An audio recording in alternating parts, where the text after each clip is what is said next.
Oh, to be young again. 30 years gone by. All the troubles, all the adventures, all the dangers, all the lovers. Lovers who were as broke or broker than I was on a paltry E3 salary.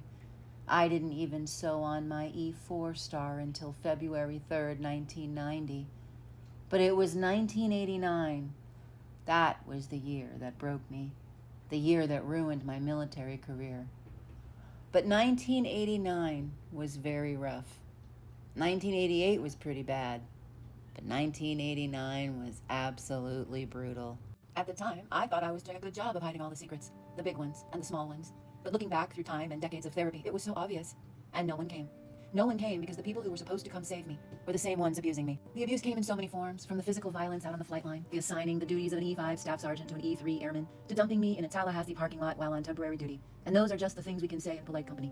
The reality was that the senior non-commissioned officers, or NCOs, of my unit had come up through the ranks and were central figures within the E4 Mafia for years before I arrived at Shaw Air Force Base in South Carolina. The results were unchecked abuse by anyone with sergeant in their rank. Who was going to stop them from the physical and sexual abuse? Certainly not anyone within my ranks. Certainly not the E4 Mafia, who relied on the senior NCOs' networks and influence. They had me on the move in 1989, constantly shipping out on this deployment or that training. The travel pay never covered all the expenses, never covered all the food. It was financially impossible, even without the abuse. The results were check fraud, which an attorney fixed for me, a young, dumb, on-the-run E3 in the U.S. Air Force. Needless to say, I was the stereotypical airman, constantly short on funds, and cash disappeared before the sun went down on payday.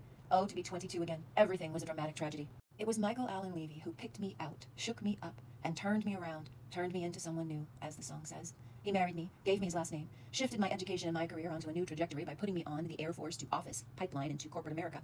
Without him, I would still be an uneducated, uncultured, second-rate secretary. Instead, he turned me into, first, a tower queen for Nextel Communications, then community banking, then set me loose on HealthNet Insurance, and finally, Nextel Towers.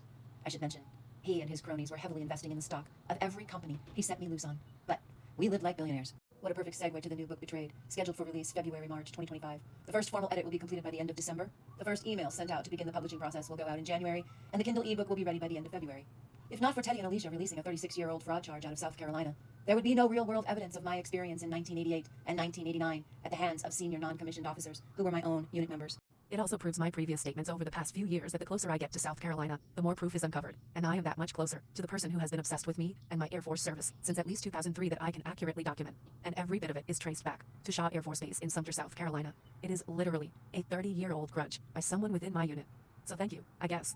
The E4 Mafia is an informal term used in the U.S. military to describe a network of junior enlisted personnel, typically those holding the rank of E4, such as specialists in the Army or senior airmen in the Air Force. These individuals often have a significant amount of experience and knowledge about how things work within their units, and they use this to their advantage to get things done efficiently. The E4 Mafia is known for its ability to navigate the system, find shortcuts, and leverage connections to accomplish tasks. They often help each other out with various needs, from getting appointments to resolving pay issues. The term is used humorously and sometimes with a bit of admiration for their resourcefulness. The E4 Mafia operates with a unique set of unofficial rules and a network of camaraderie among junior enlisted personnel. Resourcefulness, networking, mentorship, mutual support, humor and morale, and informal authority. The E4 Mafia is a vital part of the military's informal structure, providing support, knowledge, and a sense of community among junior enlisted personnel. It's a testament to the power of camaraderie and the ingenuity of those who navigate the complexities of military life.